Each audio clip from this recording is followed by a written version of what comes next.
Thanks for being here tonight. I'd like to welcome you to the annual Marshall Lecture in Public Philosophy. This series of lectures, inaugurated in the winter of 2001, is intended to provide a forum for distinguished speakers to address matters of growing public concern. The series is made possible through the generous financial support of Dr. Roland Marshall, retired professor of philosophy at St. Mary's, where he taught for 32 years. Dr. Marshall has been an ardent advocate for philosophy and the arts, both here at St. Mary's and indeed throughout the whole community, the broader community. And I, every time I'm in this position, I like to ask Rolly to stand to be acknowledged by everyone here.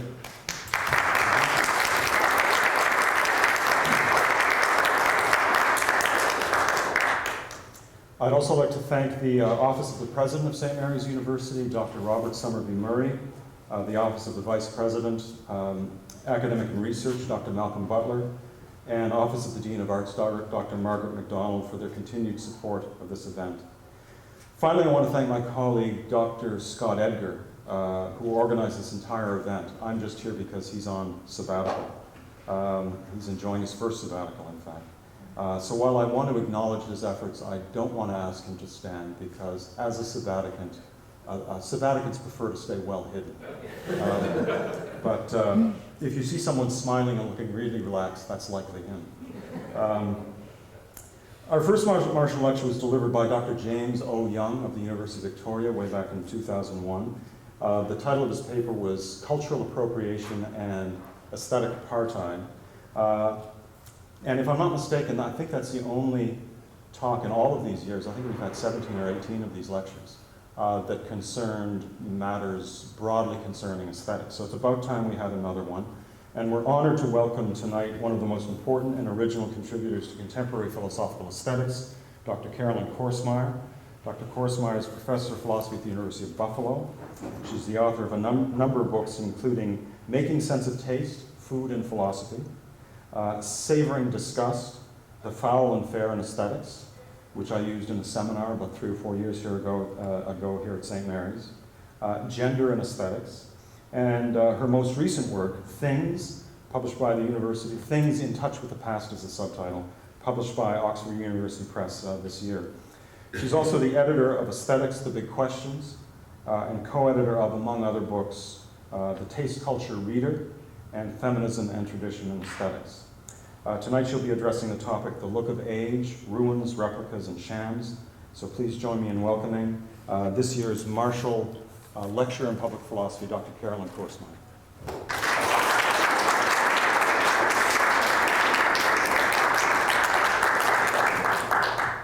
Thanks very much for that nice introduction. Thank you for coming. And wave your arms if I stray from the zone of the microphone, which I've been warned not to, but I might because I'm a pacer. I'd like to begin by giving you a sense of where this lecture is going to go, because it covers lots of topics with lots of different kinds of examples. I want to begin by talking a little bit about what I mean when I refer to aesthetic encounters with things that appear to be aged. And that will involve talking about this concept of aesthetic property. I then will talk about a particular kind of look, a particular kind of appearance, namely degraded, aged, damaged. Then there are some complications to talk about because there is a problem of the way things appear to be and the way things really are that is at the heart of my interest here. And that's why I'm talking not only about ruins, which are old and look old, but also replicas of ruins, which are not old but look old, and shams, things that are just fake and pretend to be old. I want to put a brief on behalf of the real thing, the authentic object, which is a complex concept, and talk about the role of touch that I think operates when we encounter things of great importance and or age. But then many complications because it is so easy to be in error about what we think we are encountering when we come upon something that looks damaged or degraded. Then I want to talk a bit more about replicas, and finally, memorials, objects which become memorials. Okay, so my subject is the look of age, by which I mean perceivable damage that has accrued over time or has occurred at some point in time. And in fact, I think I could have titled this paper, this lecture, The Look of Time, because some of the objects that I'm going to be talking about aren't that old. Some are quite ancient, some are relatively recent, but they all have a certain historical embeddedness. And I want to begin by some remarks about the term aesthetic property that I'm going to be using quite a lot. By aesthetic property, I mean a quality of an object that arouses appreciation for its presentation to the senses and the imagination, for the way it appears. However, the distinction between appearance and reality is going to be particularly difficult with this subject. It is one of the oldest issues in philosophy, the distinction between appearance and reality. As you probably know, Plato set the stage for preferring reality over appearance. Not too unreasonable. Who wants to be fooled by mere appearance? And that has persisted for rather obvious reasons. It's better to have the real thing than just the way something appears. In contrast, and somewhat ominously, aesthetic qualities were traditionally, and often still are, which is why I start with this point, construed chiefly in terms of immediate perceptual effect, especially the way something looks or the way it sounds. In other words, the way it appears. Some would say pertaining only to appearance, and that's what I've got these two different views of aesthetic qualities up on the screen here, where mere appearance alone is sufficient. And the philosopher J.O. Urmson, for example, some years ago said, what makes the appreciation aesthetic is that it's concerned with the things looking somehow, without concern for whether it is that way. It's still in circulation, both theoretically and popularly, but this is a view that I reject. It depends, I think, on a dubious concept of perception, but also it severely restricts what counts as aesthetic features, especially with regard to complex objects such as works of art and historical artifacts.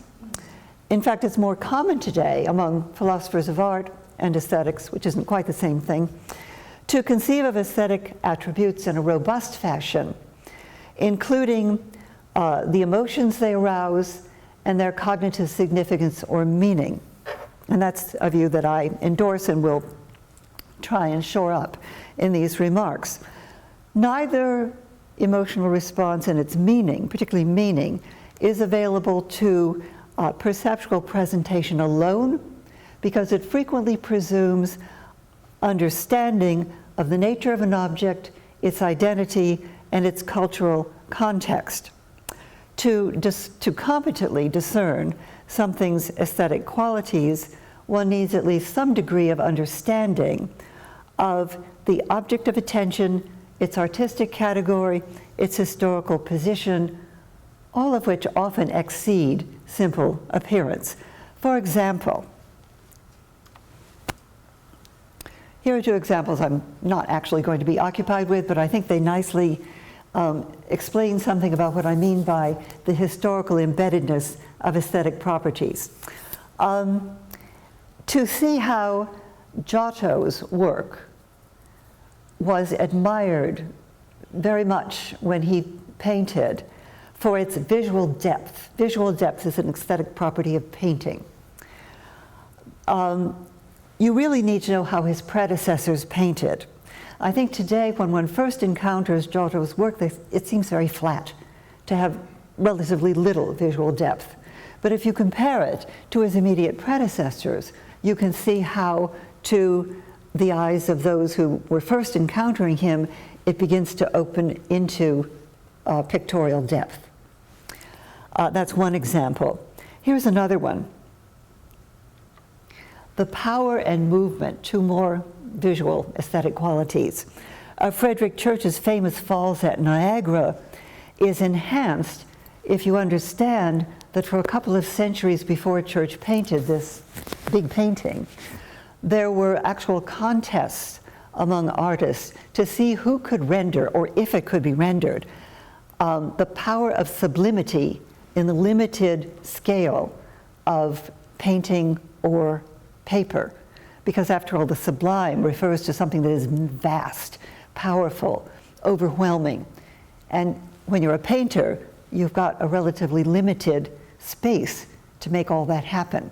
And I cheated a bit with these examples because I'm comparing Church's enormous picture with a little engraving, but the point stands that his work, his rendition of the Falls at Niagara, really has a movement and a dynamism that many of his predecessors missed. It's also possible to find that your appreciation shrinks when you learn more about something. For example, if a sunset, a crimson sunset, is discovered to be partly the effect of air pollution, or if a pretty flower is discovered to be an invasive species, that can reduce the way you see it. It can also create a kind of double consciousness. Oh, that's so pretty, but how awful. So appearance and reality can come into some tension quite frequently. So the general point is that recognizing the contextual and historical embeddedness of aesthetic properties is especially imperative for artifacts where some condition of degradation is perceivable, visible wear and tear, fading, decay, damage, the sorts of conditions that yield a look of age. Now, this embeddedness evokes what we might call the narrative of the object. The history, the stories about what brought the condition before us. Because when one perceives an artifact as damaged or degraded, you implicitly recognize that it got that way somehow. In other words, the very concept of degradation or decay presumes a prior condition. You might not know exactly what it was, but something doesn't appear degraded or damaged unless there was a condition that was undamaged prior to that. And a mistake about a cause engenders a mistake about how its properties should be perceived. For example, if you were to regard an object like this out of the context of its display, you might rather naturally adopt a formalist modernist perspective, find it dramatically twisted, perhaps whimsically grotesque. The presumption at work with that kind of an approach is that the shape is a matter of artistic choice. And that it isn't really damaged, it's made that way to create these properties of being grotesque or sort of interesting and twisted. In fact, however, this is a gigantic fragment of the North Tower of the World Trade Center, whose distorted shape was caused by the impact of the 9/11 attacks. So I also cheated here because the scale of the first one wasn't evident, whereas this one is. You can see the size of the people nearby. A twist in an abstract sculpture is rightly perceived as a deliberate effect for visual interest. In this case, the very same shape, or even a similar shape, is the effect of malignant damage. Once you recognize the identity of the artifact, the way it appears can manifestly shift, especially with something like this. So, in other words, the appearance of an object, appearance here, okay, little quotes, rides on some understanding of its reality, even more quotes here with reality. As it turns out, however, degradation in any of its forms, damage, wear and tear, fading, is a property where the tension between appearance and reality emerges in a particularly complicated fashion. Before going into that, however, you might be wondering why degradation qualifies as an aesthetic property at all. That is to say, as some appreciable aspect of the object of attention. There are many kinds of deterioration and damage, to be sure, where appreciation and aesthetic relish is the last thing one has in mind, such as a crane that has fallen off a building. Certainly degraded and damaged, but not exactly something to savor. Or the decaying piles holding up a bridge, or a tooth decaying badly, an infection. Those are examples where, especially if appreciation is understood as a species of pleasure, which I think is a mistake, but often it is understood as a kind of pleasure, it's unlikely that such things exert much appeal.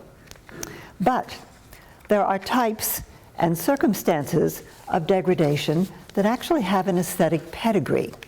And this is foremost in the case of ruins, where the marks of age, accident, and destruction become a focus of attention and appreciation. The ravages of time can produce outlines and surfaces that are beautiful or picturesque, such as the soft outlines of eroded stone. I have here some headstones, very common in old graveyards.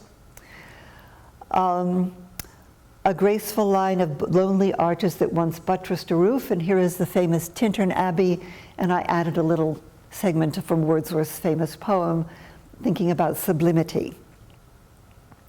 The emotions aroused with ruin encounters often engage moral and existential attitudes, which amplify an object's aesthetic impact, even leading sometimes to a sense of the sublime, awe at the power of time and nature. In cases like these, it is obvious that appreciation is not pleasurable in any simple sense of the term, as it may include feelings of loss and gloom, not mere side effects, but essential elements that signify awareness of bygone time, the frailness of human endeavors in history, and so forth. It's sometimes referred to as the Ozymandias effect from Shelley's poem. So ruin appreciation of the romantic melancholy sort that I just described was especially popular in the 18th and 19th centuries in Europe and in North America.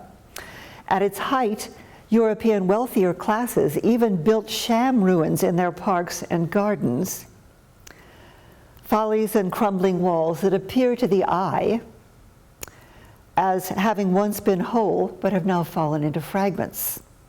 A taste that extends into the 20th century.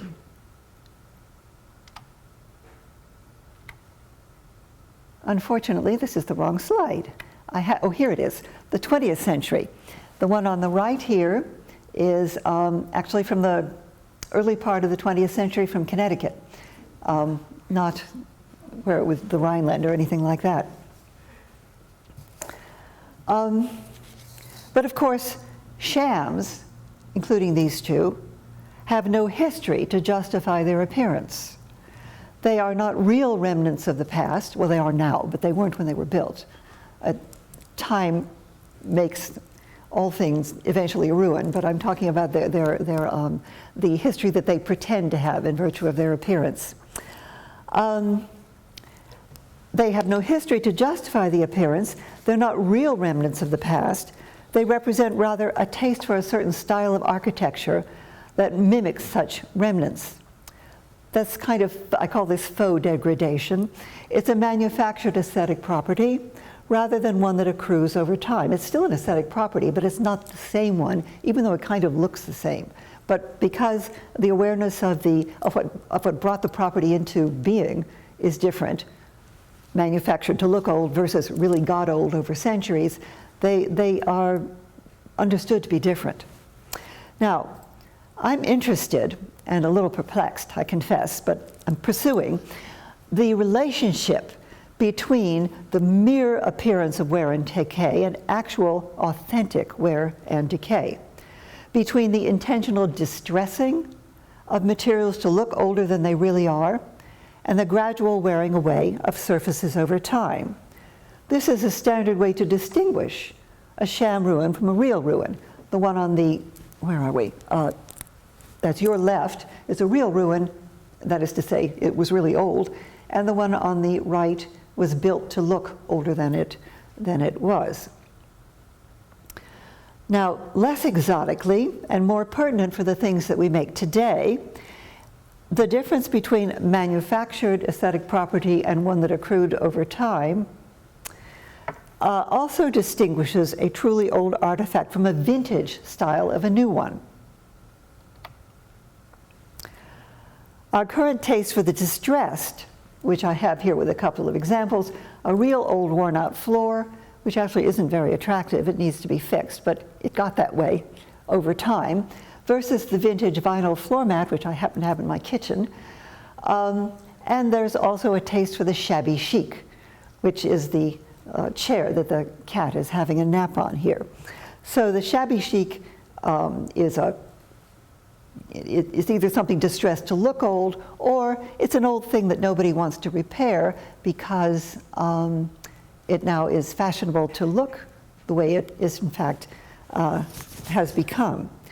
Some whole interiors display the current taste for the apparently degraded. And I meant to check before I used this example, but I forgot. Do you have cheesecake factories here in Halifax? Anybody know what a cheesecake? Oh dear. Well, let me tell you, that's a cheesecake factory. It's a restaurant chain that is over the top in every respect. I've only got a little corner. I secretly took this snap at my local cheesecake factory, where there are Egyptian columns and this area of apparently fallen away plaster, make things look really old, some sort of Art Deco stencils, there's a bunch of stuff on the ceiling. They are not always appreciated. There's a famous comment that appeared on Twitter and went viral of sort, where one commenter called it a postmodern design hellscape. But style critique aside, they're very popular. And once I noticed it in the Cheesecake Factory, I noticed this faux degradation in lots of places, where a brick, it looks as though there's brick behind something, but the plaster has been chiseled off to make it look like it's really old. The range of examples, the point here is that the look of age is popular even with an artifact that has no pretense for being actually aged, such as a Cheesecake Factory. Now, the range of examples that I've just presented also indicates that the appearance of degradation pertains to objects that range from the trivial to the tragic. It's an enormous scope of things that catch our attention because of the look of degradation that they either retain or impose. Now, I'm on to the part now where I'm going to talk about touch and the real thing, the authentic object. I expect I'm not alone, I hope I'm not alone, in preferring the real over the sham and for maintaining the importance of authenticity in its most material form, by which I mean the persistence of the physical object over time, physical authenticity, having the same thing endure over time. Although visual appearance is usually the way to approach aesthetic properties, as we saw from the quote from Urmson at the beginning, my loyalty to the real thing is partly grounded on the sense of touch. Not only do old things have an evocative appearance to the eye, touch affords tangible contact with objects from bygone times, whether they are artifacts with a venerable history, great rarity, or from the hand of an acclaimed artist. In the standard classification of the senses, vision and hearing are considered the aesthetic senses, and the bodily sense is considered non-aesthetic. I'm talking about the 5 external senses: vision, hearing, and then touch, smell, and taste, the so-called non-essential, non-aesthetic senses. Vision and hearing are also the distant senses, because you don't hear something when it's pressed. Well, I suppose you do, but as a rule, we hear things that are some distance from us, and we can see things quite far away. Whereas touch requires contact, taste and smell proximity, and in the case of taste, also contact. Now, when I'm talking about the role of touch with authenticity, it has little to do with discerning what something feels like. I'm not talking about whether it's rough or smooth or sticky. I'm talking about contact. Just physical closeness such that two bodies touch. Familiar in relations among persons, this intimacy can extend to contact with cherished objects as well. I consider taste and touch to be among the most intimate senses. And by that, I really just mean that they invite this kind of proximity, closeness. It extends to cherished objects, and in the case of very old things, the physical proximity required by touch can bring the past before one, evoking marvel and a sense of presence. Let me give you a few examples to try and make this case. Just last April, maybe you saw it on TV, a mourning ring containing the hair of Charlotte Brontë was authenticated on a British Antiques Roadshow. Anybody see it? No. You can find it on the web. It's really quite interesting to look at. Not only did the item, the ring, shoot up in value, in economic value, when it was discovered whose hair was in the ring, but both the woman who found it and the expert who authenticated it described their shivers of excitement. Of course, they were pretty excited to discover the monetary worth of the object, but the shivers also were signs of the thrill about what they held in their hands. And I submit that the experience of that ring is different from experience of one that looks just like it, but it doesn't have the same identity. It has a wow factor that others do not. The brooch I have down here, the mourning brooch, they're quite common pieces of jewelry, but usually you don't know whose hair is in them unless it's been passed down in your own family. As it happens, this ring has an inscription of Charlotte Brontë and her death date, birth and death date inside it. Similar feelings, the wow feeling, are reported when one gazes at a real rock from the moon or turns up a pottery shard or a hand axe when digging in the garden. I deem this kind of marvel a mode of aesthetic encounter, though I've got to grant it isn't typical, but I think it's an important mode of it. And it occurs in far more than appearance. It occurs with the belief, hopefully the knowledge, but at least the belief, that one is in the presence of the real thing.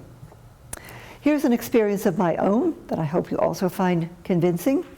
When I was at Durham Cathedral in England not too long ago, for centuries, the door knocker of this ancient cathedral delivered sanctuary for those fleeing the law. You just had to run up to the door, and the knocker is very high, maybe you needed a boost, hammer the door knocker to be granted sanctuary from pursuers.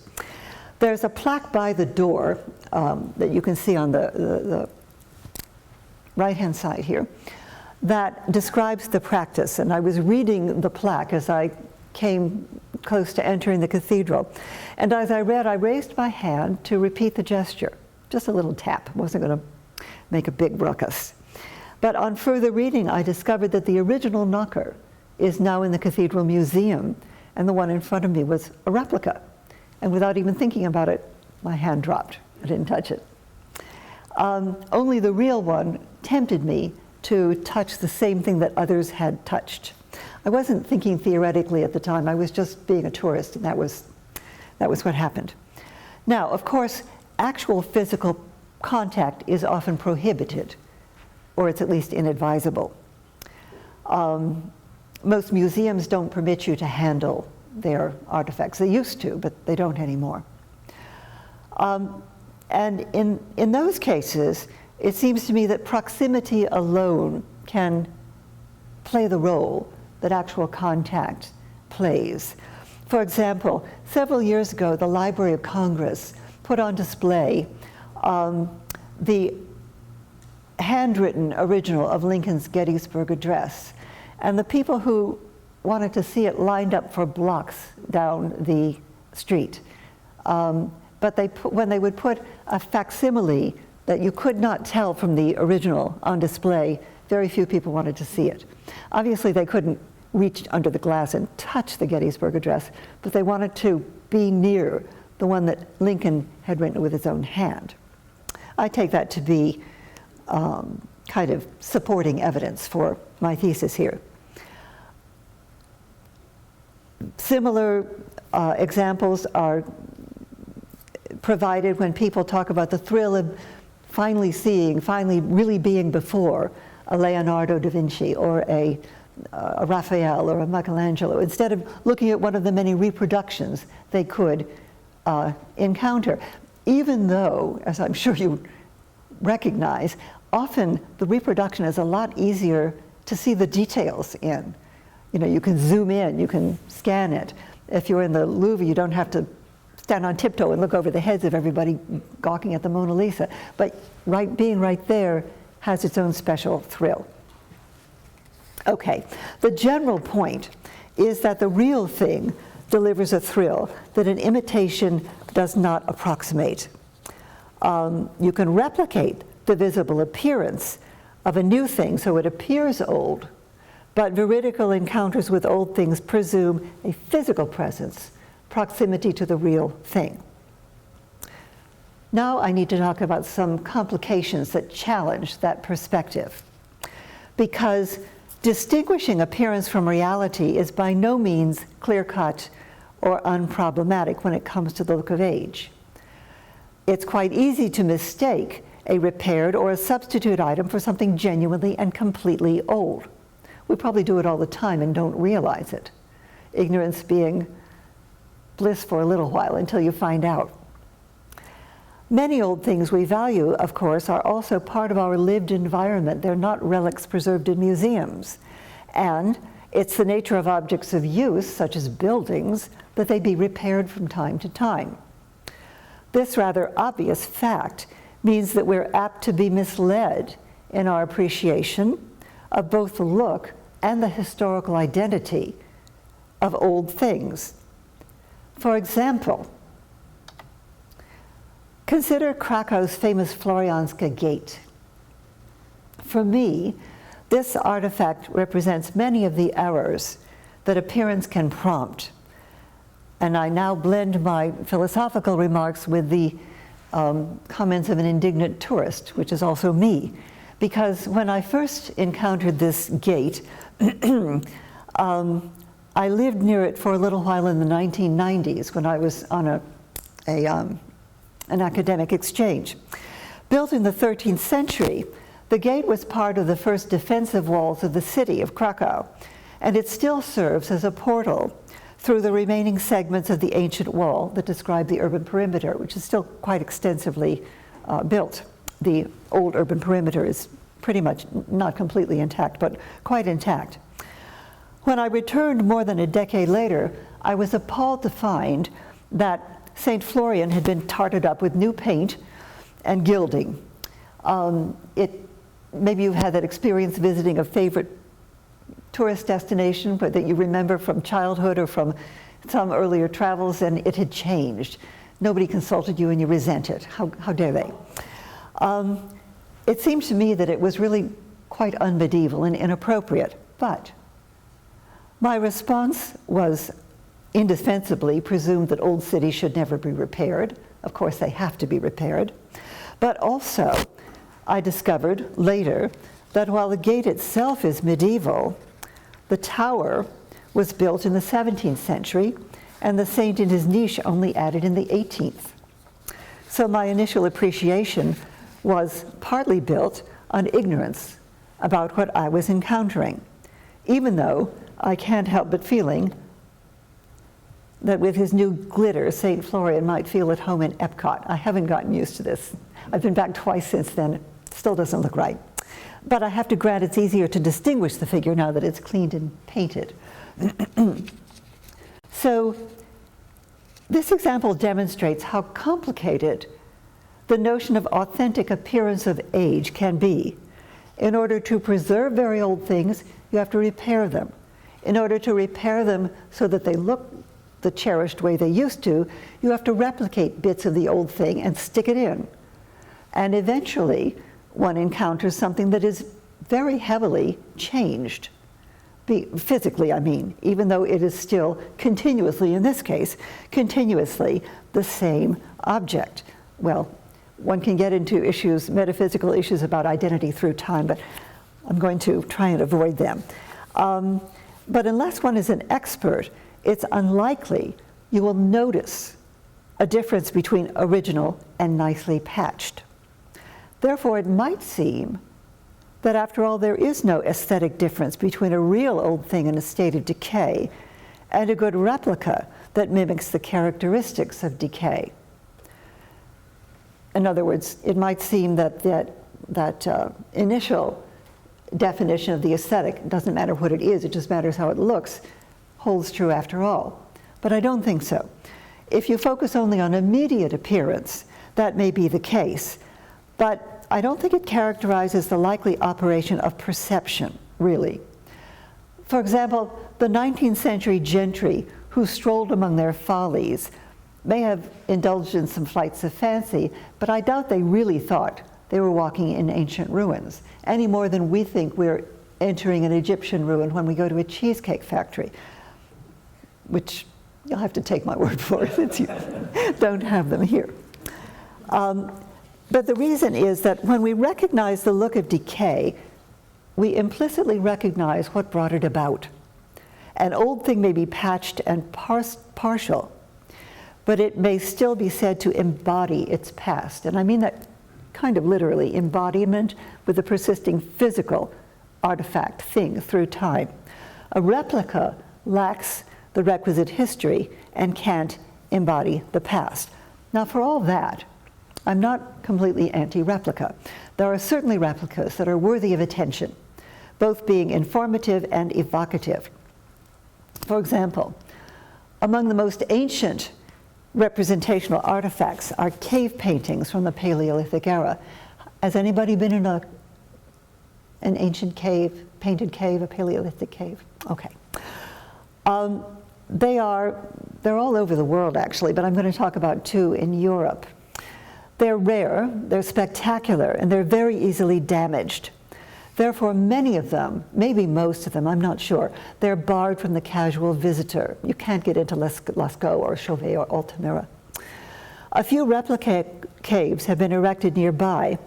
The most recent ones using these fantastic digital technologies that scanned the original and reproduce it so that it looks exactly, I'm told, like the real thing. And visits to a replica in the appropriate vicinity, because the ones that I know about are close to the originals, can borrow a degree of marvel from the real thing that is nearby. However, it's interesting to me that these efforts have received radically opposite evaluations. The Chauvet replica cave, for example. Chauvet is, I believe,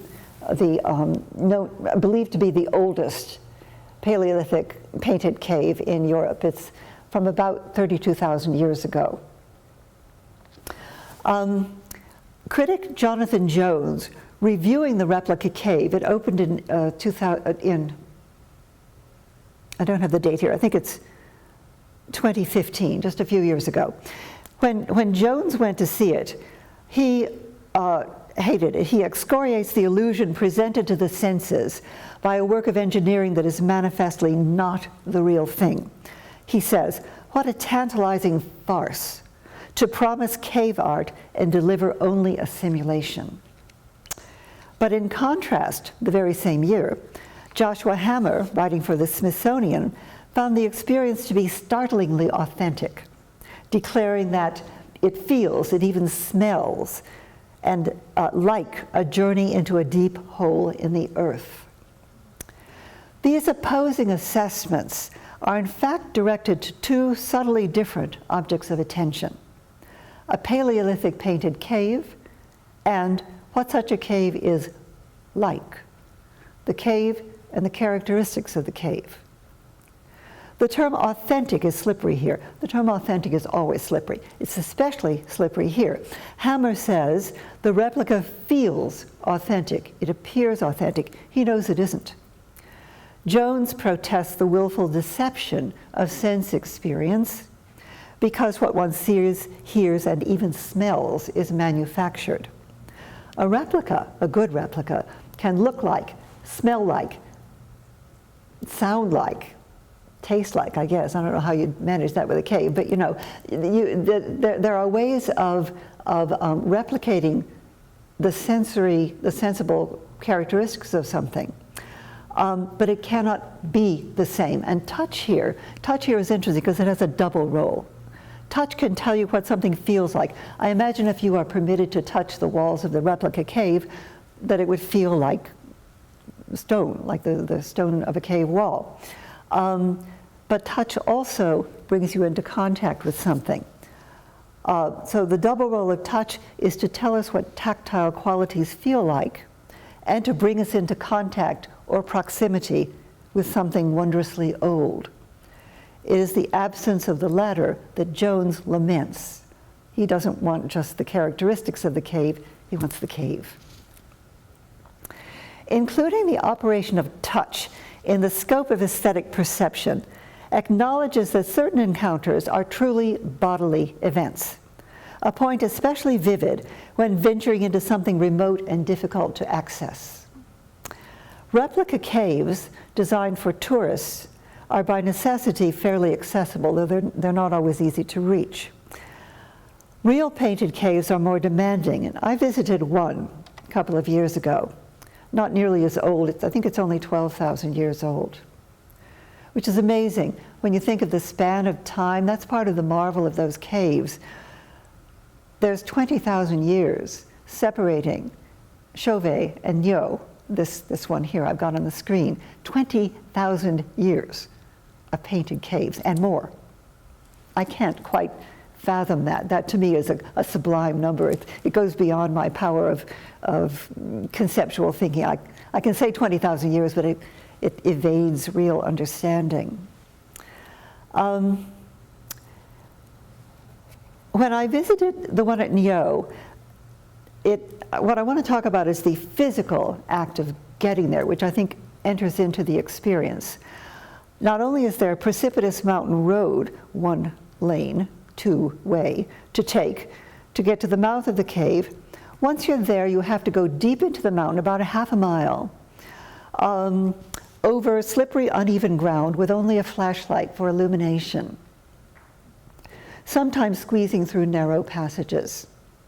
It's thrilling to see the paintings once you get there. Here are two of them on screen. And some of that thrill, for me, and I think for others, is the realization of where you are, underscored by the physical effort of getting there. The paintings are not just seen, I think they're achieved. It's part of the whole experience. And one's position in relation to them is really wonderful. A replica can boost the imagination towards a vivid and thrilling illusion, but it can't offer an encounter of being in the actual place, in the presence of the real thing. Now, techniques of reproduction have become amazingly exact, and some have expressed the worry, I'm on the fence on this one, about whether this is a real worry, but many people have expressed the worry that replication of historical artifacts runs the risk of lowering their cultural worth to us, an inadvertent consequence of multiplying simulacra. I've seen this particularly expressed in relation to this famous replication of the Palmyra Arch, which was destroyed several years ago in Syria. And because so much of it had been digitally scanned and photographed, this replica arch was made. It's actually made out of the same kind of material. It's made of marble. In a digital age, we are perhaps becoming too accustomed to letting a surrogate take the place of the real thing. But do we experience a replica in the same way that we encounter a real thing? Is the look of age the same with both? And as you can tell from what I've been arguing, I don't think it is. I think we encounter them differently. We even see them differently. As I said before, degradation, perceiving degradation, whether it's damage or wear and tear or fading, implicitly recognizes that the object got that way somehow. Noting this property, this particular aesthetic property, damage degradation, entails assuming a prior cause. Failing to comprehend the causes of those features can occlude their meaning, including the tragedy or the horror that they might signify. However, aesthetic character is not merely a matter of appearance. Rarely do we regard anything just as a pattern or a composition. Meaning is a part of aesthetic perception, and how someone came to achieve the characteristics that it has is part of the contents of perception.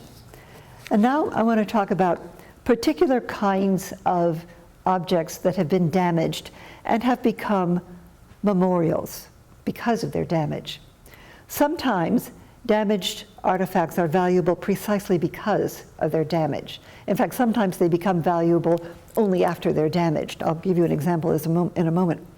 The twisted remnant from the World Trade Center, for example, that I showed you a while ago, serves a particular symbolic role inasmuch as it exemplifies damage from the attack by being an actual fragment of the now destroyed building. To exemplify in this sense means to actually possess a certain property and to call attention to it. I look like I'm damaged and I'm calling attention to the fact that I am damaged, I being here the artifact. In virtue of this status, it serves as a memorial to the 9/11 attacks simply by being what it is. Another dramatic example of this sort of damage is the skeletal Genbaku Dome in Hiroshima, which exemplifies, records, and displays the destruction of the atomic bomb dropped on August 6, 1945. This building, I have read, I've never seen it, was a nondescript modern building of inappropriate European architecture. It has some sort of utility function. But because it's, I think, the only structure that almost survived the atomic attack, it was directly under the bomb explosion. Somehow its basic structure survived. It achieved value because of what it now is taken to be as a memorial to the attack. The indispensability of the real thing is quite evident with these objects, the World Trade Center, the Genbaku Dome, and doubtless many others, which cannot be replicated without sacrificing the memorial function that the damaged real thing exemplifies. In cases such as these, restoration is also beside the point. It's damage and degradation of the original that renders the fragments arresting memorial artifacts. They are, in the words of an artist, Eric Fischel, objects that carry the scars of their survival. If we pursue the idea that to perceive degradation entails noting that there was a cause, and perhaps even knowing the exact nature of that cause, it follows that even the most exact replica does not invite precisely the same aesthetic encounter as the real thing. There are apt and inapt ways to see decay and damage. You could compare the Genbaku Dome and Tintern Abbey. They both are missing their roof. They both have remaining curved-like structures to see against the sky. They could be looked at formally, compared in that respect. But the causes of their degraded appearance are dramatically different. Their damage means different things, and the affective responses they evoke are correspondingly different as well. The replicated Palmyra Arch, this one,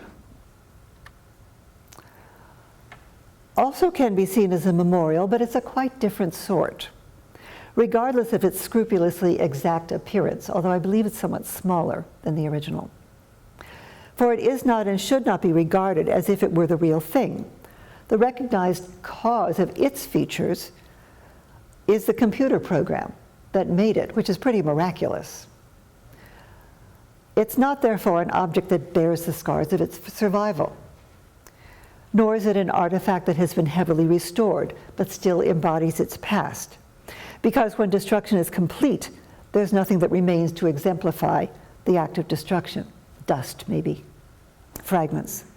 Nevertheless, the replica arch calls attention to what it once was by presenting us with an imitation of what it was like, the being and the appearance operating there again, at its most recent period of existence. And this recognition calls to mind the larger destruction of the place where it once stood and the living community around it. There are many ways to acknowledge the loss of historical artifacts, once revered for the past they embodied. Consider a recent event in Bamiyan, Afghanistan, when a three-dimensional image of one of the Buddha sculptures destroyed by the Taliban was projected into the now empty niche in the cliff that you can see on the right of the screen. This is not a replica, and under no circumstances could the giant hologram be mistaken for the real thing. Rather, it represents a kind of memorial to that thing by projecting its original appearance into the place it had occupied for so long. The hologram would be enthralling no matter where it was projected, but to have it there, life-sized and ghostly, in the very place it had belonged, brings the loss to acute awareness. In the words of an Afghan artist, the first time I saw this, I cried. Every time I see it again, I'm so moved in new ways, and it's only 3D. To think we had the real thing, and now it is gone. I end with this tribute to the real thing. Thank you.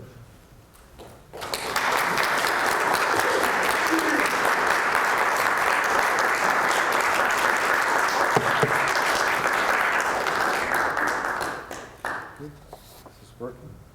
Is that working? No? Oh, anyway, we have some time for questions, and if you ask nice and clearly and sufficiently loudly, you may not need this, but if you'd like to have the microphone, assuming that you get it working, ask. Okay, any questions? Scott? Thank you very much. I want to ask you a question about the significance of touch as a way of kind of putting oneself in contact with something very and just since the question might sound slightly skeptical, I want to preface this by saying I've I'm a person encountered a lot of skepticism on this point. Go ahead. I'm a person who feels it very powerful. Okay. So I guess the question is just this. In your view, is it,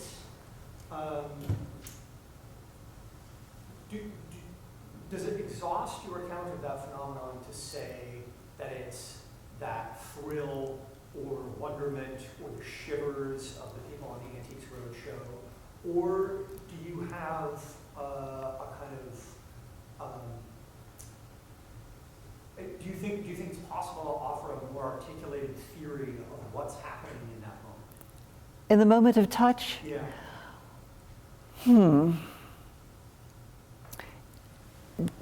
I'm not sure what you're asking. I'm sorry, am I okay with the, okay.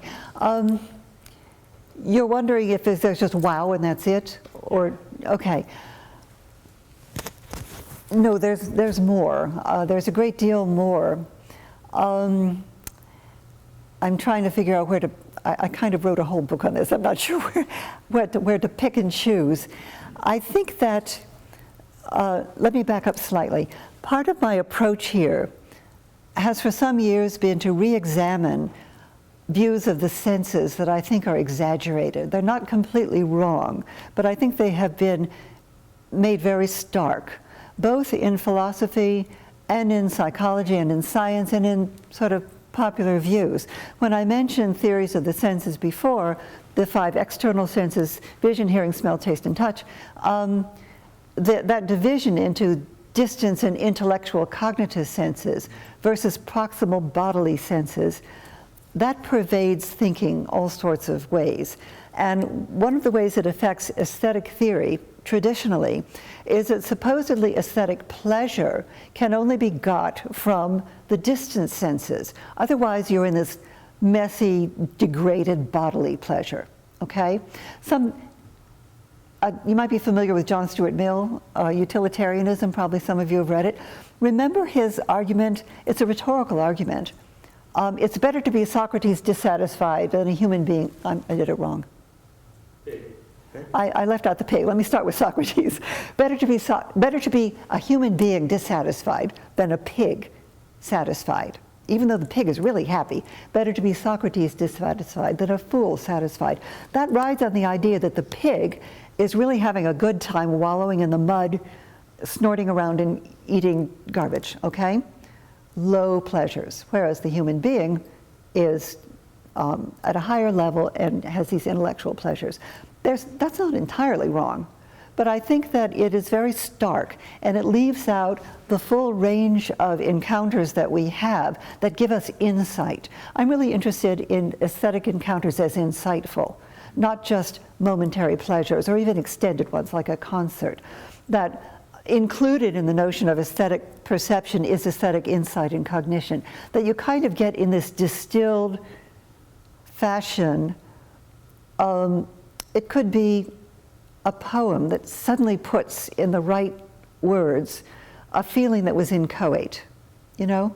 I think something similar happens, getting back to your question about touch, when you marvel at being near to something old, there's a whole world that opens. Not always. Sometimes you're not paying attention, sometimes you're tired or hungry, but that's true with any experience of something important. But when you give yourself over to it, there's I wanted to say magic, but there's a wonder to it. And I think that it's got a physical component when what you are experiencing requires that proximity or effort.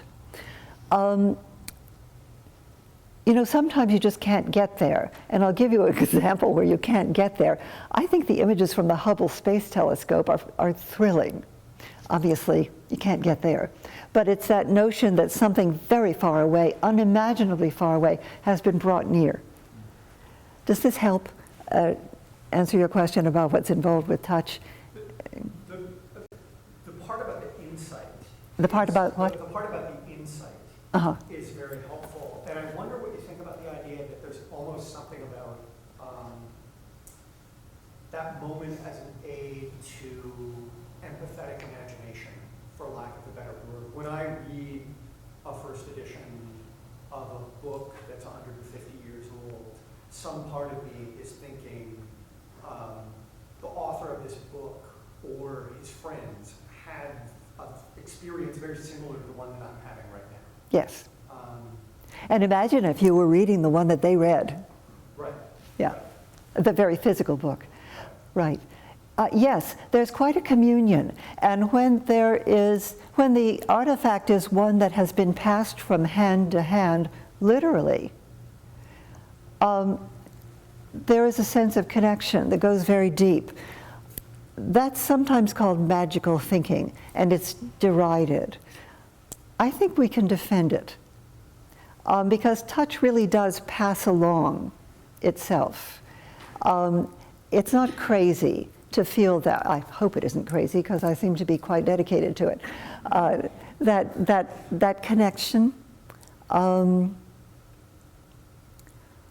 I'm sure there are lots of other examples. I was listening to a librarian at a rare books archive one time talk about the thrill he had when he handled Darwin's original copy, the manuscript of The Origin of the Species.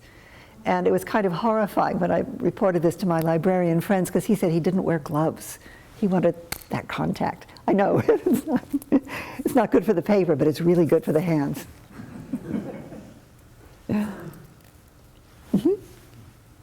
was wondering if you had any reflections instructions on the philosophy of the dislocation of the object. The philosophy of the what? The dislocation. Oh, of the object. dislocation. You mean when it's in the wrong spot? Yeah, for example, African artifacts that are in Europe or Canada or wherever else. And what does that do to the whole process? I do. I think that I guess it's inevitable, but having something in the right place is part of what it is in a way. And there are many examples we can choose of that. One of the weird things about that replica Palmyra arch is that it moves around. It was a building. It's not supposed to move around. But of course they do. Sometimes whole buildings are taken from one place to another. Artifacts from cultures that use them a certain way, and in the case of certain African artifacts, like certain masks, but other things, they weren't supposed to be moved. They weren't supposed to be seen by any but a very few. And they're really being kind of violated by being moved. Is there a good aspect to it? Well, yes, we learn something from them, but they lose their place. An example that is, well, it's not African, it's an old, the Ishtar Gate that's in the Pergamon Museum in Berlin from ancient Babylon. It really isn't in the right place, and furthermore, it's in lots of different places, because bits of it were reconstructed in different places. And then they built a replica one in Iraq. It's a very strange thing. Did you have a particular example in mind? No, I was just reflecting on that as Right. Well, I don't think it's worthless to keep things. Sometimes it preserves them, to move them. Famous case in point, the Elgin marbles. And it's important to keep things if they have value, but it wrenches them to have them moved or misused. And that's, I guess, the march of history, because Napoleon took obelisks from Egypt and put them in Paris. There are all sorts of examples where we literally appropriate things and make new things of them. Sometimes that's lamentable, sometimes it's interesting, sometimes it just causes wreckage. But when they are there, it's still kind of interesting that you can come upon them. The strange case of London Bridge is another one. Part of London Bridge is in Arizona. And it's a really popular, it's next to the Grand Canyon. It's supposed to be the most popular exhibit in the state of Arizona. Doesn't belong there at all. Yeah. Did you have a? I was thinking as you're talking, I was at a meeting. Could you speak a little louder, please? I was at a meeting a few months ago on genuine fakes, and I've been working with a group on this topic, a group of anthropologists, and, for about maybe 2 or 3 years. And we brought in people that were working in genuine fakes. And one guy is a former Scotland Yard detective who now is the chief fake detector at the Victoria and Albert Museum. He says about half the art at Victoria and Albert is fake. And another couple of people there were from De Beers, and they were talking about diamonds and how synthetic diamonds are real diamonds. Like they're completely, absolutely, chemically exactly the same as those old and ancient antiquarian things taken out of the ground that have been compressed for millions and millions of years. So you've got these old diamonds. And De Beers is actively trying to figure out a new standardization model to make sure that the synthetic diamonds can't be valued as highly as these old diamonds, because anybody can produce, well, not anybody, but can produce these synthetic diamonds relatively cheaply. And I guess, I don't know how that sort of leads to this question, but I was surprised that you didn't bring gender into any of this topic. Gender? Gender, because when I think of the French caves or the French churches, they're all feminine. L'église, le cave, they're all feminine. And when I think of decay and decrepitness, it's feminine. And I guess maybe this is as a decaying and decrepit scholar as I age, as I'm moving out. I don't see men ever described in this manner, but I see women absolutely left in derelict fashion in this manner. And I'm wondering why that's missing from your talk. I expect It's actually, in there somewhere. it's actually in the scrap on my computer. I had a section of this talk which I excised because of length. Because there is a continuity of observation between the ruined artifact to the ruined human body. And truthfully, I hadn't thought of it as much in terms of gender, though you're absolutely right in terms of the way age is perceived to damage the visage of men versus women. But it also raises an interesting point about whether there are certain kinds of aesthetic regard that become morally suspect. And I simply didn't include it in the paper because of the length of it. But thank you. When I work on this, I'm going to go back and revisit. The diamond example is fascinating because I thought that a jeweler could tell one from the other, but De Beers says no, no longer. They're inventing criteria and standards. This is sort of up in the air. It's sort of secrets. It's like Superman. He can compress coal, and there you got a diamond. Thanks for the talk. Just to follow up on what Scott said about, I have a Julian the Apostate coin, but it's in cellophane to protect it. And it makes it, I don't want to break the cellophane, but I'd love to touch it. But I was wondering about what you thought about religion as a part of this. So I've been in Bodh Gaya in India, and when you see the Mahabodhi temple, they've got a Bodhi tree beside it, but it's not the original Bodhi tree, and it doesn't seem to make a big difference to the Buddhists that gather. I mean, it has its own history. I mean, it seems to be related through cut to the original tree, but it also brings up the role of relics. The role of the relics, religious yes. relics. So there's in India around where the historical Buddha was wandering around, we've got stupas that are meant to be built on parts of his body. Almost certainly not. Right. But again, it doesn't seem to make a difference. So it still has deep religious significance to the folks. And I would have thought that the religious experience that they're experiencing has an aesthetic component. Yes. And so I'm just wondering if you have any thoughts on that, where you have clearly folks that have a great deal of significance about it. Right. And it remains even when they're told, for instance, that that Bodhi tree is not the Bodhi tree that the Buddha sat under, even if it's related to it. Or when they're standing in front of a stupa in Sarnath, that it's almost certainly not built on a piece Right. of the body of the historical Buddha. So just wondering what you thought. Those are really interesting examples. And they are another aspect of the challenge to this notion of the material artifact persisting. One thing I would say generally is this is a really messy topic. It's very hard to get a neat answer, and I don't think there should be one, because the phenomena that are involved in our attachment to tradition, custom, the past, they really are quite varied. Another example, I want to come back to the tree, but another example is there's a tradition of Shinto architecture, building Shinto shrines, where they're rebuilt every, I've forgotten, 100 years or so. And they're different each time, but it's kind of the same at the same time, because what grounds it is the place and the ritual and the skill.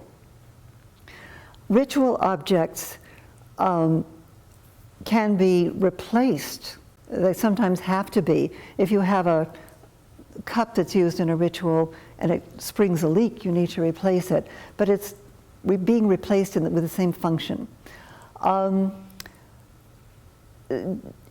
it's, the architecture example, the Krakow Gate, for example, is just the tip of the iceberg because it really is the nature of certain kinds of things that they decay and are replaced or restored. It's not the same with everything. A building is almost, we hope, maintained. A diamond ring, we hope not. The diamond falls down the garbage disposal, you quickly call somebody to get it out, but you might have to replace it. Is it still a ring? Yes. I mean, is it still a precious ring? Yes. It really depends on the kind of object it is. And in the case of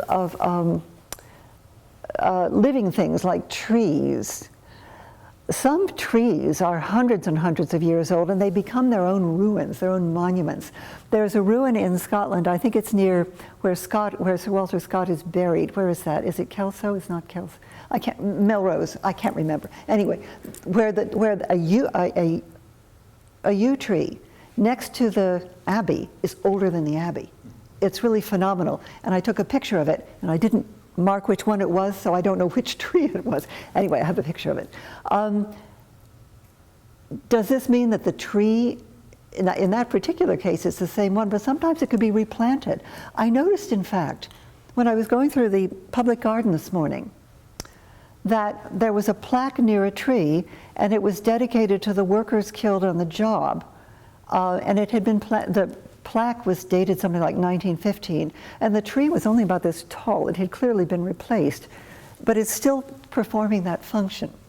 So this is a long-winded and circuitous answer, but the fact that something is used in the same way and regarded the same way, it can perpetuate that being in touch with the past, which I think is what you meant when you said it didn't matter that the Bodhi tree was the same one.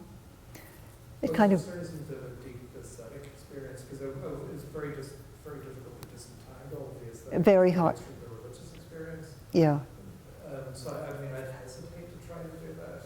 To disentangle? Yeah. Oh, me too. It seems to like heavy weight, heavy significance for the folks. And I don't think it would be adversely affected by going, no, it's not the original tree. Maybe a couple If it more were- questions? I wonder if the tree were plastic, if it would make a difference. Yeah, I think it would. Yeah, I think Sorry, a footnote. So, I'm a historian, and our field has been rife now for 25 or 30 years with all manner of explorations into the ways of communicating the past to a general audience, to public history, projects of memorialization. Mhm. We have a few museums people here in the room who might have something to say on this too. I come away from reading that literature with a pretty, you could call it cynical view, but it's a view that if you have enough money and social power of various kinds, you can produce a story that will be compelling and moving. And that sometimes can be lovely and admirable, as in the case of your slide up there now, where something immaterial, which actually probably costs quite a lot of money and use a lot of resources to produce. That that happens because there are people with money and power who want that to happen, and they're using it in a great way there. And what moves me in a sense is just that effort, that kind of desire to recreate that treasured thing. That's that empathy moment I think that you're talking about there, which is it happens in a place. It's embodied in that kind of sense. It's material in that kind of sense. But you know what? It's really the human effort of empathy and imagination that I understand to be the kind of thing that would make the Afghan man cry repeatedly every time he That would be the kind of, there. Things that are not backed by that kind of, here's a cynical dark side of this story, things that are not backed by that kind of power, resources, money, may be embodied, with the crumbling bit of the corner of a house where someone lived for a long time. yeah. And lived a hard life and did good things for their family, kids, and so on. But we don't have the narrative built around that. We don't have the resources deployed to interpret it, and so it's there. It is there. It can be experienced in a kind of interpreted way. Well, if we're talking about public, Our challenge here is to say it is not the material thing at all. Maybe it's the story and the resources that go into making the story. there are big stories that lots of people know, and then intimate stories that are family lore. I happen to have chosen most examples here that are big public objects.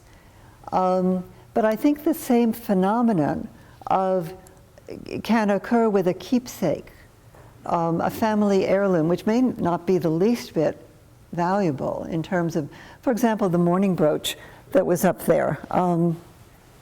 Not Charlotte Bronte's ring, but the other one,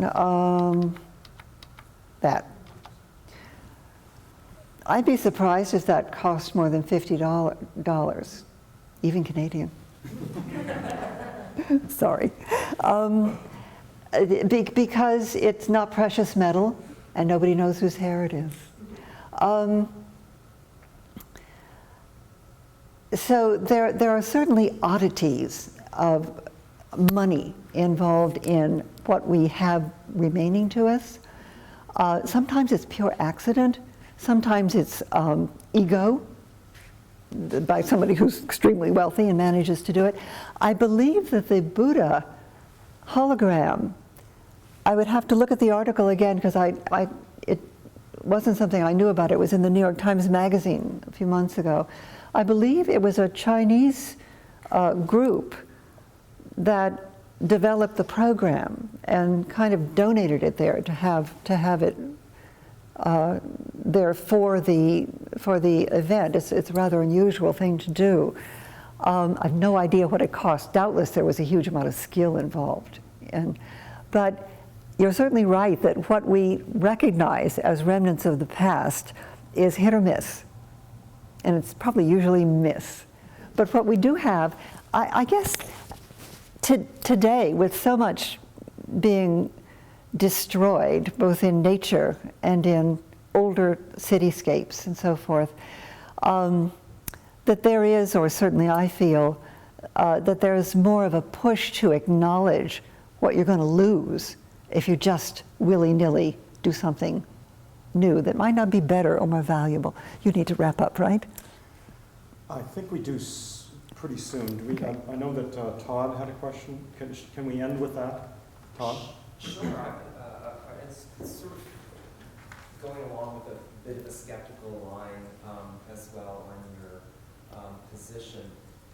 I guess one thing I was wondering while listening to your talk was, yeah, it's true that we do feel this way. I mean, if you could touch Darwin's book, or you'd love to be, live by yourself and be right next to the Mona Lisa, this sort of thing. But is this maybe just a flawed way of thinking? It's something we should correct. It's like a barrier to having, some experiences that would be just as valuable, and you could learn as much if you didn't have this barrier, right, to being able to experience the replica or the sham even, in the same kind of way. So, is it a good thing that I agree that we feel this way, but you seem to be suggesting it's a good thing, maybe it's sort of not. By barrier, do you mean the barrier I'm putting up, that the replica isn't the same as the real thing? That's right, because Uh-huh. your knowledge of it is I actually less think- barrier to your experience. I'm not anti-replica. I think replicas can be very interesting, and sometimes they are important surrogates, because if you were to allow access to the real thing, it damages it. I mean, the caves are a great example of that. I would love to go in Lascaux, but I appreciate that I can't, and that nobody else can either. Well, very few can. But actually, to your question, is it something that should be, if that's a barrier, should it be torn down? I actually think that there is an in principle way that it cannot be. I think this is a matter of, I'm not even sure there's a single word for it. It's a theoretical matter, but it isn't just, I'm not just imposing this is better because it's older. I think it's that it actually might be deeply into theory of perception. Because if you recognize something for being one thing, and you see something that looks like it but is different, then that's part of your experience. You can learn a lot from the new thing. You can enjoy it. It can be really pretty. You can put it on your mantle if it's small enough. But it's just different. That's my point. Okay. Thanks very much for the questions, and please join me in Thank you for thanking coming. Dale Kirshner.